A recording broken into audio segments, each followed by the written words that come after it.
you could see what I see, our communities in unity, no frustration from brutality, with our black nation a reality. This is my perspective, it's my perspective, my perspective, my perspective, my perspective, my perspective, my perspective, it's my perspective, my perspective, my perspective, my perspective, my perspective, my perspective, it's my perspective, my perspective, it's my perspective. And once again, we are back in the house, the New African Perspective, the show is dedicated to the liberation of new African people. I am your host, Brother Prophecy, and riding with me is always the beautiful, the powerful, the strong sisters of New Africa. Stop my eye. Free the land, Mama Ayo. And no doubt, and we are part of something called the New African Independence Movement. This is where we struggle for land, independence, self-determination, reparation, all of that stuff. When you add it up, when you combine it, you get real freedom. But I got a quick question, and I just put everybody on the spot, but I got a question for anybody. You always hear these new African brothers and sisters walking around talking about free the land, free the land. So just for the people who are unaware, who might not know, why do we say free the land? Well, free the land is our battle cry. That's our ultimate goal and objective, because we know if we free the land in our designated territory that we want to claim, the 5 states in the South, absolutely, that all things after that come. The land is the basis for everything. Land is the basis for wealth. Land is the basis for building. Land is the basis for, we live on land. We stand on land. We have to free the land. Period.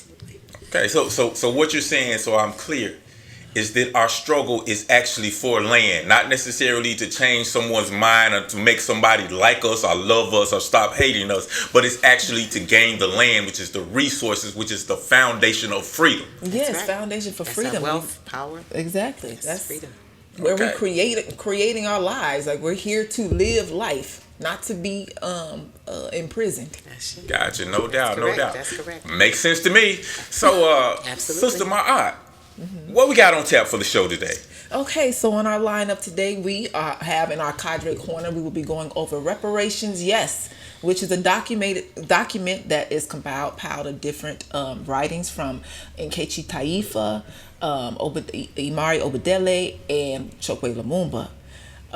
We'll also be discussing, as our topic today, capitalism. Is capitalism freedom for our people, or is it exploitation for our people? And in our Black Power Files, we will be honoring the infamous, the beautiful Queen Mother Assata Shakur. Assata Shakur. But first, what's going on in the news? What's happening in the news? I guess we kind of have to start with what's, the main topic of everywhere, globally. Everybody's talking about this election, Donald Trump, Joe Biden, and I always look at it as Satan versus the devil. And guess what? The devil has overthrown Satan. So, it's a new president. I was about to say we have a new president, but we don't have a new president yet. We are about to get a president. It'll be the old one or a new one. You know what I'm saying? We'll talk about that a little later. But the American Empire has a new president, even though Donald Trump, ain't gave it up yet. But it's Joe Biden and what's her name? Kamala Harris. Yeah, Harris. A new administration for the American Empire. What are your thoughts? So, I just find it very interesting that Black people, they really think it's just a whole new, life is totally changed. And I know most Black people went into the polls, because I seen videos of folks going into the polls talking about, well, I don't know about Biden, or I don't know about Donald Trump, but I'm going to vote for this Black lady, Kamala Harris. And without even knowing her background, historical background, in terms of what effect her being in Senate or office or wherever position she is, because I know she's a lawyer. What has it had? What effect has it had on Black people in general? What effect has it had on Black men imprisoned. What effect has she had on black people? We did not do our research, and it's sad that we didn't do our research because it's about to be quite interesting. Yes, indeed. Because here we have another example of we are putting ourselves in a position where we're voting. Yes, she's a woman. She's a black woman. And what about who she is, though? Did we do our research really, really, really well?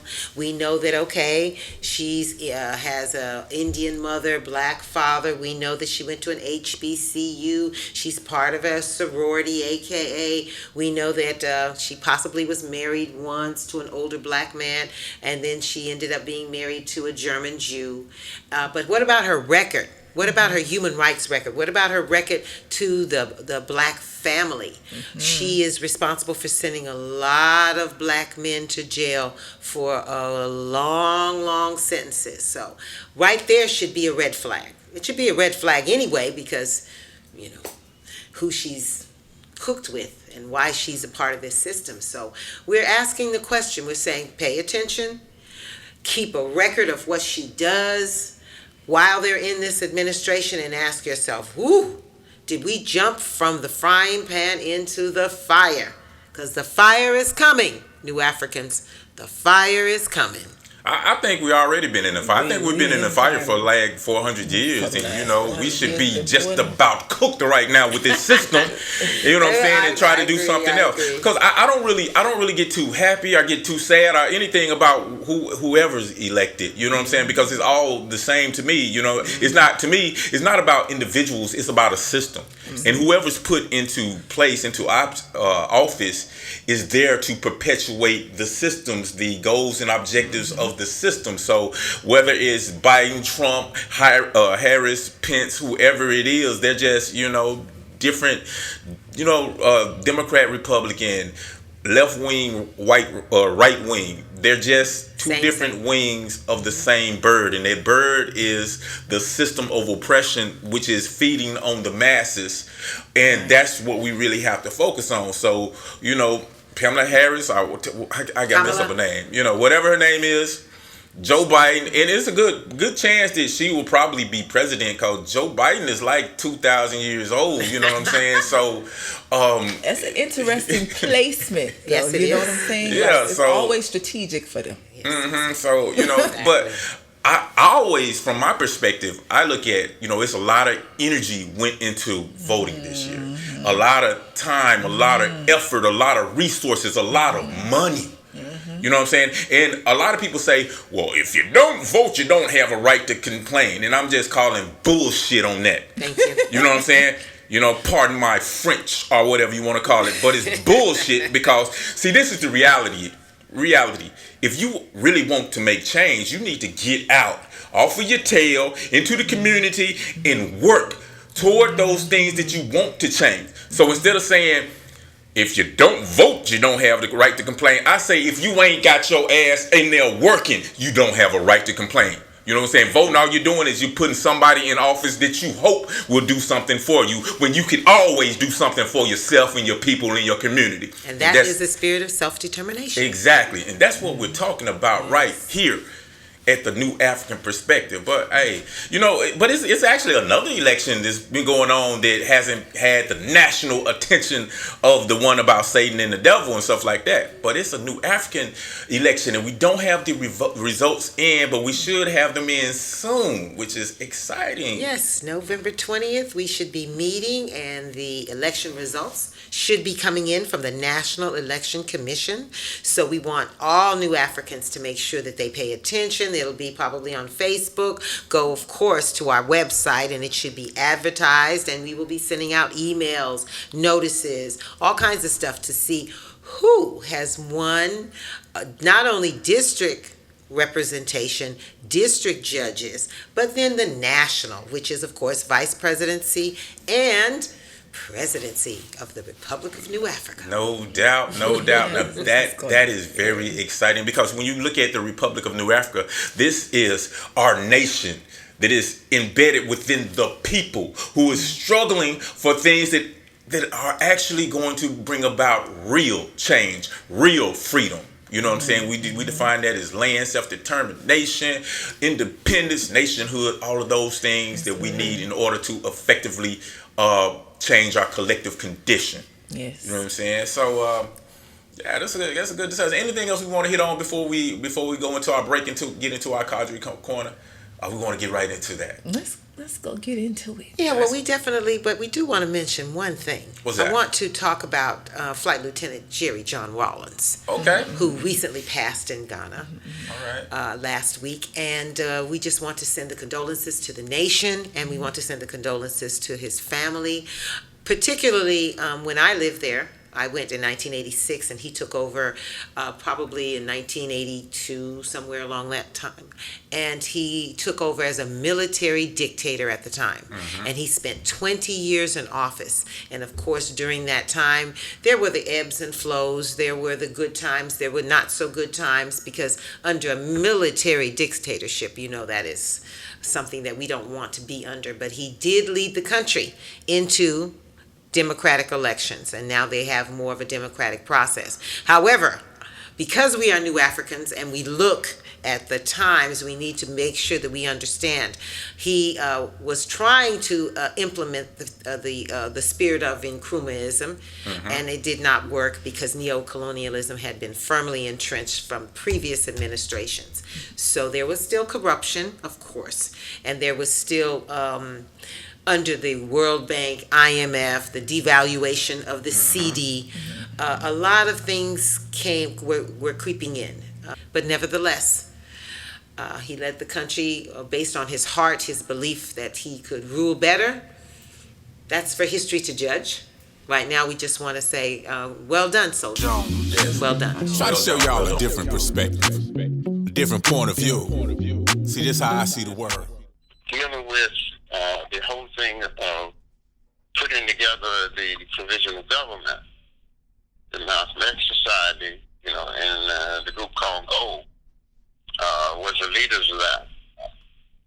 Our group at that time, out of Dayton, Ohio, was called Moisi Mdugu, which means Black Brother, and we was a wild group, which means dog. We would do anything that they said do. The reason we started our group, for a little information, Dayton is a redneck country. At that time, it had 8 or 10 General Motors plants there, and anybody who spoke, they came down to Dayton and was shooting people. So we formed a legal police group. Well, it was a group that was dealing with being hard for different things like they have today. But back then, you had to be part of the police department in terms of traffic, and you had to shoot with them, you had to study, that whole kind of thing. So we learned law enforcement pretty good. When John Church told us to do that, we thought he was crazy. But it did pay off. We didn't have any more white folk coming to West Dayton shooting people.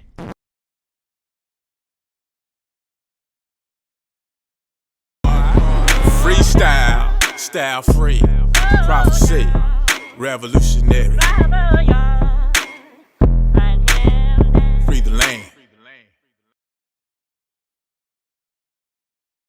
Study the writings, speeches, documents of our freedom fighters in order to free our neo-colonialized minds. This is the Cadre Corner. Free the land. We're now at the Cadre Corner. Today I wanted to introduce this particular booklet, and it's called Reparations, Yes. This booklet was a compilation of different papers presented by Chokwe Lumumba, Nkechi Taifa, and Imari Abubakari Obadeli. And these were presentations for a reparations workshop that was held in 1987 at a Black Lawyers Conference. So in this particular booklet, it kind of lays the foundation for why, on a political and legal basis, why new Africans, black people in America, have the right to demand reparations. And I mean, when I say it's full of information, legal precedences, and also at the back of this book, it also talks about John Conyers' reparations study bill. It talks about a draft bill that needs to be presented to Congress, and it just gives the Japanese reparations bill. So it is a very important book that new Africans need to have in their work study and training agenda, because what it does is that it prepares you legally and morally as to why new Africans in America have the right and they deserve reparations. And what it does is it has set a foundation. These brothers and sisters are some of the brightest minds, were some of the brightest minds, because a few of them have now transitioned in the new African nation. And they laid the foundation for us to build upon to present a worldwide reparations demand. We charge genocide. So that's reparations, yes. Reparations, No doubt. yes. Yes, definitely yes. So where can we get this book? Is it in print? Is it any way we can get it? Is it on the website? It is not on the website yet, and we are making arrangements to try to have it reintroduced and mass produced. Okay. Yes. Okay. No doubt. No doubt. Reparation is such an important topic or issue. I mean, and it's I don't want to say it's crucial, but it's definitely owed to us. And I think the masses that's place where a big opportunity, I believe, to educate the masses, even in the mainstream, because with everything that's going on, the system has kind of been forced to recognize that there has been ingrained systemic racism within the system. Now, if you admit that, then you kind of can't get away from reparations. So, I mean, I think that's something that we have to push strong in their face, and we can't let up on it. You know what I'm saying? But yeah, excellent cadre corner. Yes, Yes. thank you. No doubt. So, I guess that leads us into our main topic of the day. You know what I'm saying? Because you deal with reparations, you have to deal with slavery, with the institution of slavery. But we understand the institution of slavery. We understand it didn't really end. It simply evolved to what we have today, which we refer to as capitalism. So the question that we want to pose today is capitalism actually freedom for the people, or is it exploitation of the people? Open up to anybody. Well, definitely exploitation. It gives you the illusion of inclusion, as we always say, but it definitely isn't, because the nature of capitalism is that we have a class society. Everyone is not, in fact, equal. If we were all equal, everyone would have the right to education, the right to health care, free health care, the right to a home and water. And we have homeless. We have a homeless situation. We have, particularly in the new African community, we have a medical system that is killing us more than it is healing us. We've been how many times have we been experimented on? I mean, and not to mention just the whole fact is slavery an institution that you would call equal? We were the victims of chattel slavery. So therefore, based on that particular beginning, and I'm even talking about the new African indigenous, how can you say that we're equal just through the 13th, 14th, and 15th Amendment without compensation? Even now, we are neo-colonial subjects, captive subjects. So we're looking at a situation where we have a criminal mentality, we have the lumpen, we have the petty bourgeoisie, we have the so-called bourgeoisie. So capitalism isn't benefiting new Africans, even though we have access to more things. It's really perpetuating a system of control, a system of exploitation, and definitely a system of white supremacy and racism. Definitely. Yes, and a lot of times in the black community, we'll hear folks like really push the black dollar and, start your own business and all of that. Yet us being black capitalists is not going to solve our issues, because all of the issues, not some, not a small percentage, but 100% of our issues that we see in our community is due to the system of capitalism. Whenever you have a person at the top that say, oh, I own this business, and you pay your employees, you have employees that you pay minimum wage, $7, $10, that they can barely live on, and you raking all the money, and they struggling, and it's folks in society that are looking for jobs and this, that, the other, just to make a living, just so that they can survive. That creates all the issues in our society. It creates crime. It creates homelessness, because people, it's homeless folks that got jobs. You understand what I'm saying? Yes. But they cannot afford to live anywhere based upon the wages that they make. So this is capitalism at its finest. At its top. Where those people that we see, CEOs of these companies or what have you, adding to the issues in society, adding to it, period. So no, capitalism is most definitely exploitation of our people. Let's not even get into the prison system. Yes. Where yes, they need you to be in prison because corporations need you to be there, because we don't have to forget $7. Let's try 20 cents an hour, 20 cents a day, 30 cents, ridiculous wages. And they making billions, trillions. The whole nature. That's that on nature. The back of you and I. And I agree 1,000%, because when you look at capitalism, or the nature of capitalism, it's not based on making sure that everyone in society has the needs and resources that's required for survival. It's actually based on making the most amount of money for a very small class of people. Like, you hit it right on the head when you talk about it is based on class. It divides everything up into class. You know what I'm saying? And the bridge and the gap between the have and the have not just continues to grow and grow and grow and grow. You know what I'm saying? And that is the nature of capitalism. It creates poverty when poverty does not have to exist. It creates homelessness when homelessness does not have to exist. It creates crime when crime does not have to exist. Exactly. It's the very nature of the system, and the truth of the matter is, it's outdated. Yes, it is. You know what I'm saying? Because it's in a point where we have a system that is opposite of nature. I always look at it like this. In nature, during the springtime, when you look at the animal kingdom, you have an abundance of resources. Yes. You have vegetation, and you have the grazing animals eating on the vegetation. So there's plenty of food for the animals of prey.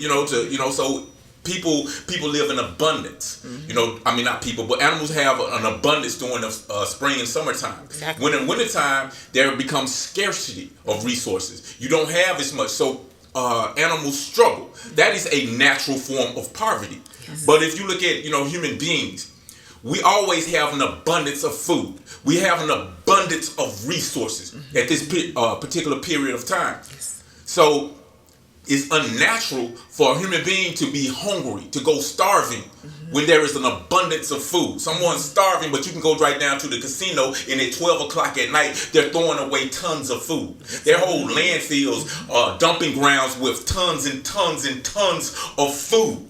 They just went to waste. It's not natural for a person to live on the street, to be homeless, and they're right in front of 6 and 7 abandoned buildings, 10 other abandoned houses. You know what I'm saying? It doesn't add up. The mathematics, it fails within that. You know what I'm saying? This is not a natural phenomenon. This is man-made. It is created by a system that is outdated, and we can do better. You know what I'm saying? So, and not to mention, when you have what we call the colonial settler nations taking over pieces of land, pieces of people, because there are resources underneath that earth, their richness, their right to self-determination, taking it out in its raw form and without any kind of real compensation. The people are still left homeless without technologies, and taking it, refining it, sending it into something, and then selling it back at a heightened price, which creates another anomaly. And then at the same time, the system goes in and tries to manipulate your capital worth, your worth of your money, in relationship to the French, whatever it's called, and the American dollar and the British pound.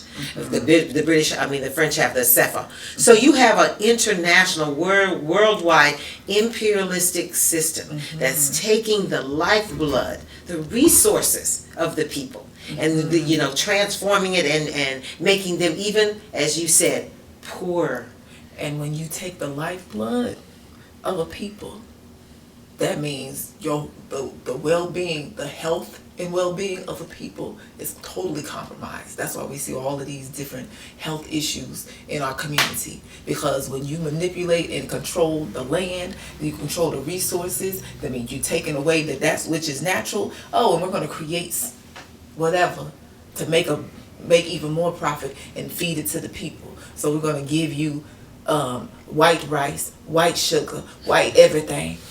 And your health is going to go down, and your mental health is going shot too, because you're struggling and striving every single day, and you see nothing appearing that should be your birthright, that plays on your psyche as well. So we're looking at the dynamics across the board that capitalism totally affects and totally destroys the mental, physical, spiritual, psychological health of our people. And you make a great point, because capitalism is a global system. It's all over the world. And when you see conflict in other nations, especially on the continent of Africa, a lot of times you say, oh, they're just crazy over there and stuff like that. But what you understand is everywhere you go on the continent where there is conflict, it's in worse conflict, the bigger this phenomena exists. But everywhere that you have conflict, you also have a vast resource, a vast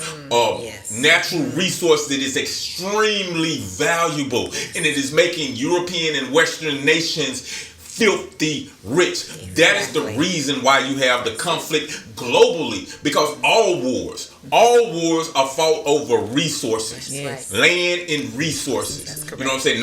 You could talk about terrorism, ideology, religion. All of those things are justifications. Yes. But the actual wars are fought over the resources. It always boils down to that dollar bill. Yes. You know, you hear a lot of people say, well, the system is broken. You know what I'm saying? First of all, let's be clear. The system in which we're talking about is capitalism. Thank you. You know what I'm saying? Because your economic system is the most important system that you have in a nation. Your economic system is the way in which a nation or a group of people gain and distribute the resources they need to survive. And every other system in your society will evolve or emerge out of your economic system. Yes. You know what I'm saying? So that's the very nature of your economic system is going to be the nature of your justice system, the nature of your educational system, political systems, all of your systems. And if you notice, every system in America ultimately ends up with corruption.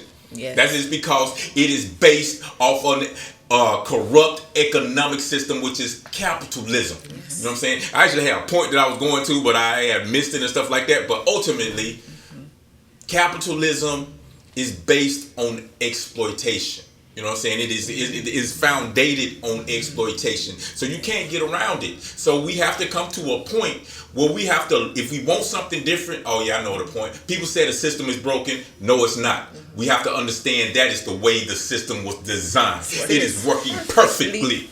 You know what I'm saying? It is designed to exploit the masses. And this is what you get. You get a society where everybody's in conflict. Poverty runs rampant. Crime explodes. The environment is decimated. This is the product of capitalism. So we have to, if we want to actually make real change, we have to do something different. And Kwame Nkrumah told us what we should do. He started to implement the real solution before they kicked him out. You know what I'm saying? For the FBI and the CIA ran their program and ran him out. You know what I'm saying? He did something called scientific socialism. That's an economic system in which the means of production, the industry, all of the distribution of wealth is controlled by the people to benefit the people, not just a few ruling elite. That is in line with nature. You know what I'm saying? Because basically it boils down to do the people have the resources that they need to survive and thrive? Yes. If the resources exist, the people should have them. Exactly. If the people don't have them, and the resources are hoarded by a small class of people, look at COVID-19. Yes. People, the masses of the people are suffering. Jobs are being lost. You know what I'm saying? People are not doing very well. But the top 1% is doing very well. Their income is increasing by hundreds of billions of dollars. You know Absolutely. what I'm saying? So this particularly when you see McDonald's still existing, Walmart still opening, Home Depot, Lowe's, those particular, but then the mom and pop stores, the small little restaurants, they're fizzling. Mm-hmm. And it becomes, and we need to make a point that how did capitalism get its sleep? Off of the backs of you and I. Exactly. And it goes back to reparations. Yes, it does. You know what I'm saying? Because capitalism globally, everywhere you go, it started off of the exploitation of African people. The enslavement. Whether it was here in America because slavery is the one that fueled the Industrial Revolution. Absolutely. You know what I'm saying? Whether it is globally because colonialism this fuel the global capitalist system, because they had, in order for capitalism to start, you have to have a surplus of capital. Absolutely. You know what I'm saying? And the surplus of capital was gained from the exploitation of African people, point blank. You know what I'm saying? Yes. So bottom line, they owe us. Pay us what you owe us. Thank you. Yes. Because you're going to pay. You're Gonna pay. You're going one to way pay. or another. And y'all do have a choice. Yes. Have a choice. The new African independence movement. No doubt. So with that, we're going to get into one of our Black Power files with a powerful sister, one of my sheroes, one of the great. We need to do a movie about this sister for real. Absolutely. Find out what we're talking about when we come right back from the new African Perspectives. Free the land. Imagine your life with no drama. You live with no trauma. Your chest got more cum. Leaders, scholars, freedom fighters, all those soldiers who've been struggling for the liberation of black people. This is the Black Power File. My name is Assata Shakur, and I was born and raised in the United States.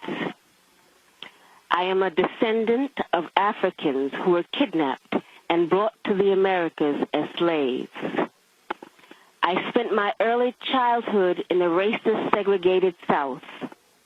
I later moved to the northern part of the country, where I realized that black people were equally victimized by racism and oppression. I grew up and became a political activist, participating in student struggles, the anti-war movement, and most of all, in the movement for the liberation of African Americans in the United States. I later joined the Black Panther Party, an organization that was targeted by the COINTELPRO program, a program that was set up by the Federal Bureau of Investigation to eliminate all political opposition to the U.S. government's policies, to destroy the black liberation movement in the United States, to discredit activists, and to eliminate potential leaders. Under the COINTELPRO program, many political activists were harassed, imprisoned, murdered, or otherwise neutralized. As a result of being targeted by COINTELPRO, I, like many other young people, was faced with the threat of prison, underground, exile, or death. The FBI, with the help of local police agencies, systematically fed false accusations and fake news articles to the press, accusing me and other activists of crimes we did not commit. Although in my case the charges were eventually dropped or I was eventually acquitted, the national and local police agencies created a situation where, based on their false accusations against me, any police officer could shoot me on sight.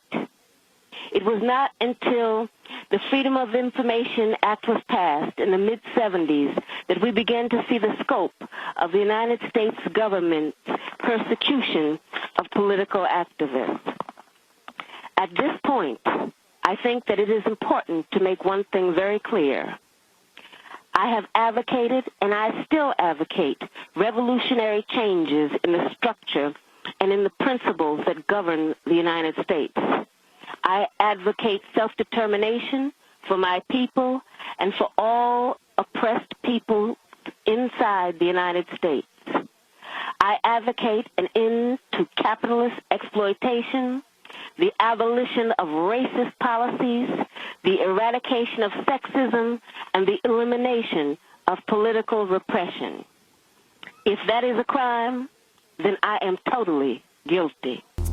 And we are back, and you just listened to the sounds of one of the most powerful sisters ever. The one, the only, the infamous Assata Shakur. What do y'all think about this powerful Queen Mother right here? Yes, Queen Mother, warrior. All I can do is smile. Yes, indeed.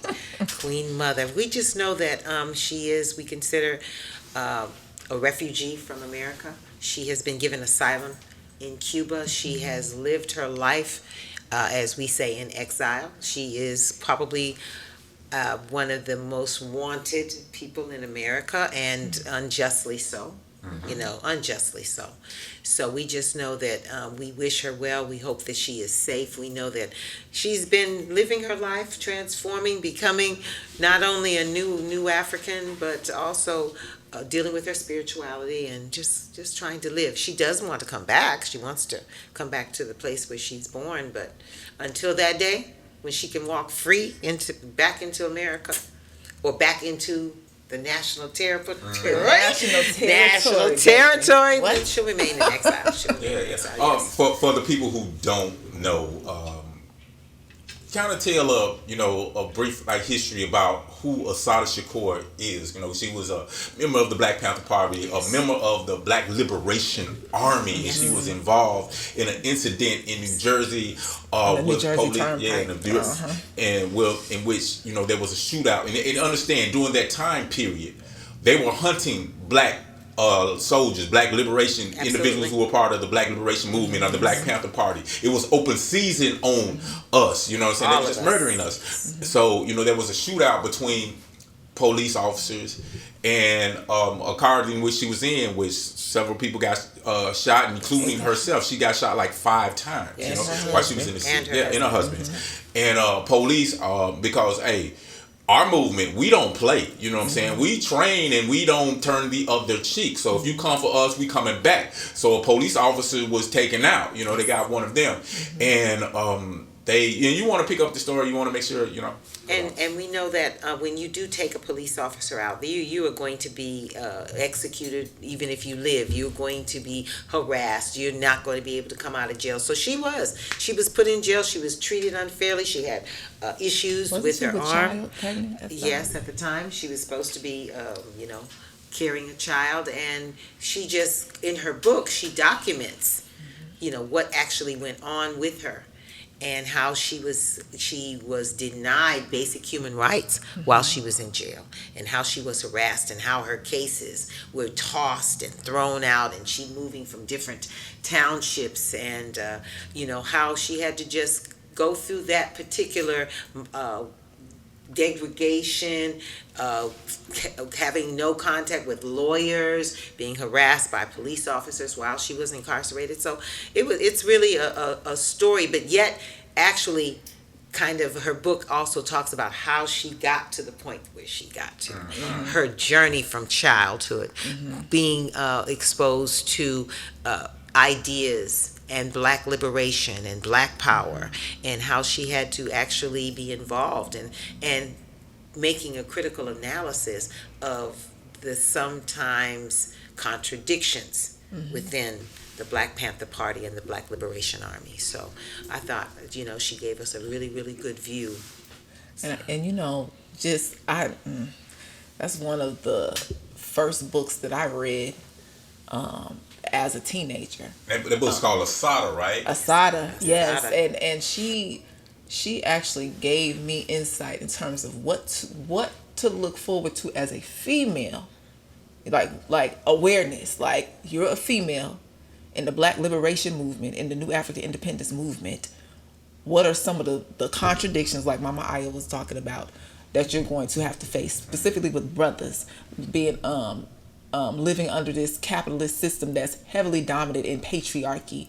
A lot of the brothers in the movement, carry some of those same things into the movement, and still to this day we have to be very, very cognizant of that, because like in the Declaration of Independence and in the Creed, we don't do sexism in the New African Independence Movement. So that's something that we have to really be cognizant of, and work on. that was one of the first sisters that I read that brought it to my attention, what I was experiencing. Like, I was like, yeah, that's what I experienced. You know what I'm saying?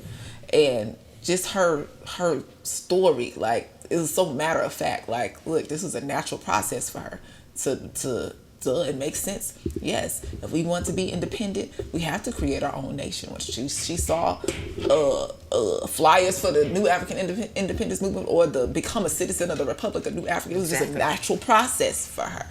You know what I'm saying? Just freedom, like, by any means necessary. Changing of dress, changing of a hairstyle, Yes. changing of a whole mentality, because of course you have to work, study, and train. So she went through all those processes, and you talk about, you don't just become a New African because you say you're New African. You've done the study, the research, and you actually have to walk that line, because things are gonna come to you. You divorce yourself from friends. Sometimes you're divorced from family. Sometimes you're divorced from your mate, because if they don't have the same mindset, it becomes an issue. And she talks about all of that. Yes.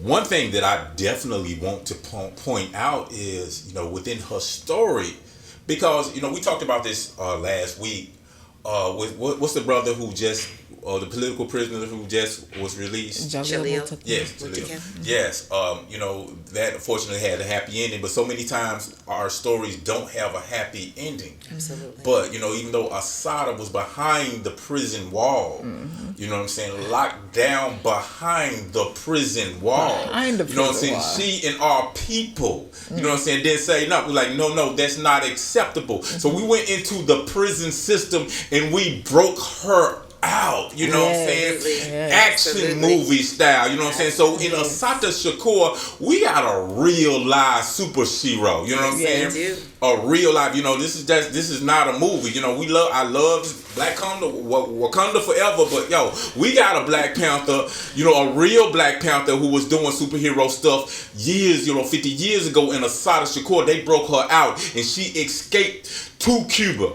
Where right now, now. Thank you. Give much thanks. Yes, right now she is, like you said, one of the most wanted people, period, in America. As soon as when Obama said opened up relationship with Cuba, one of the first things they said, we're gonna get Assata Shakur, and they was like, no, you're not. You know what I'm saying? And we're saying today, no, you're not. Thank you. As we say the same battle cry that we've been saying for the last 50 years. Hands off Assata. You know what I'm saying? Hands off Assata. I mean, all she wanted was liberation for you and her. Thank you. Period. Exactly. That's all.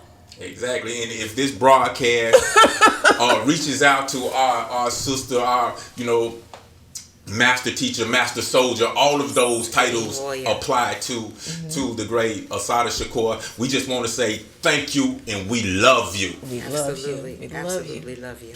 Thank you so much. And time is just flew by like zoom, So before we get out of here, any last words we want to leave before the next show? Just continue to make sure that you stay healthy, because we know that we are in another round of a so-called pandemic. And if you make sure that you do what you need to do, keep yourself hydrated, keep yourself immunized. And when we say that, we mean with food, live foods, vegetables, nice herbs, plenty of lemons, limes, garlic, ginger. You should be able to navigate through. You should be able to. And if you don't navigate through, when you do find yourself COVID positive, come back and drink those teas. Again, vibrate yourself up with live enzymes, those soups that grandmama used to make. And just stay healthy and stay safe and stay alive, because we surely need you to help free the land. That's a good point, because that's another byproduct of capitalism. We collectively don't understand that food is your medicine. Just like the great Imhotep said, let food be your medicine and let medicine be your food. Yes. That's a whole science that we've lacked, because they can't make the maximum amount of profit if you're taking natural medicine to heal yourself. You got to have these chemical-based medicine that you can patent, and they can make billions off of it, even though it has side effects. It's making you more, ill than the original disease is. But that's another story for another show. Another show. Yes. But yeah, so, I just want folks to just don't be afraid. Like Mama Io said and Brother Prophecy said, take control over your world. Go back to the earth. The earth has everything that you need, period, to be well, to be healthy. That's why we say free the land, because we need our resources back. Let's stand firm, affirmative in what our goal and mission is, because it is very holistic. If we free the land, we free every aspect of ourselves. Yes, absolutely. I guess in closing, I'll say, the American empire has a new emperor, Joe Biden. Yay! So with that, understand the work only starts now. It's not over because you went out and voted and the guy you wanted to win won, or we have a vice president that reminds us of ourselves in some ways. That doesn't mean that the work is over. The work has already started, and it continues with us. If we really want to affect change, we got to get out there, we got to work, and we have to become the change that we want to see. Absolutely. Yes. I am Brother Prophecy. For Sister Ma'at, Mama Aya,